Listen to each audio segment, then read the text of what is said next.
brought you by Silver Pumps and Motors. Top quality और consistent performance के लिए सिर्फ सिल्वर पंप्स नाम याद रखना. టాలీవుడ్లోకి మళ్ళీ వారసులు వచ్చే సమయం ఆసన్నమైపోయింది. 20 years బ్యాక్ పెద్ద ఫ్యామిలీస్ నుంచి వారసులు వరుసగా పరిచయం అయ్యారు. ఇప్పుడు 2 దశాబ్దాల తరువాత 3 స్టార్ ఫ్యామిలీస్ నుంచి వారసులు సిద్ధమవుతున్నారు. వాళ్ళ లాంచింగ్ కోసం ఫ్యాన్స్ అంతా ఎంతో ఇంట్రెస్టింగ్గా ఎదురు చూస్తున్నారు. మరి ఇంతకీ ఎవరు వాళ్ళు, ఎప్పుడు వస్తున్నారు? Let's watch.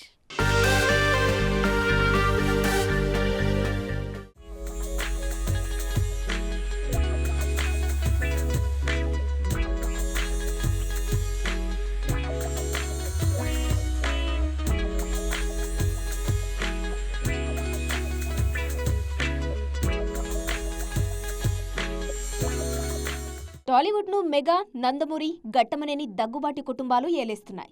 అందులో అనుమానాలేమీ అవసరం లేదు. ఇప్పటికే 2 తరాలు వచ్చేశాయి.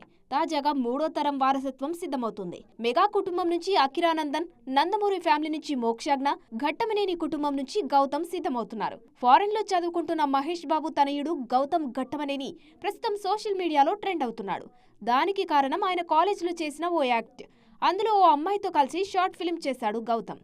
ఈ వీడియో వైరల్ అవుతుంది ఇప్పుడు. ఇది చూసాక ఘట్టమనేని వారసుడి ఎంట్రీ త్వరలోనే ఉంటుందేమో అని అనిపిస్తుంది. అకిరానందన్ ఎంట్రీపై కూడా ఊహాగానాలు వినిపిస్తున్నాయి. గత కొన్నాళ్లుగా పబ్లిక్ లో బాగా ఎక్స్పోజ్ అవ్వడానికి రీజన్ కూడా ఇదే అయ్యుండొచ్చు. మరోవైపు నందమూరి వారసుడు మోక్షజ్ఞ ఎంట్రీపై ఇప్పటికే అధికారిక ప్రకటన కూడా వచ్చింది. ప్రశాంత్ వర్మతో ఈయన సినిమా ఉండబోతుంది. మొత్తానికి కాస్త అటు ఇటుగా మెగా, నందమూరి, ఘట్టమనేని వారసులు ఎంట్రీ ఇవ్వబోతున్నారు.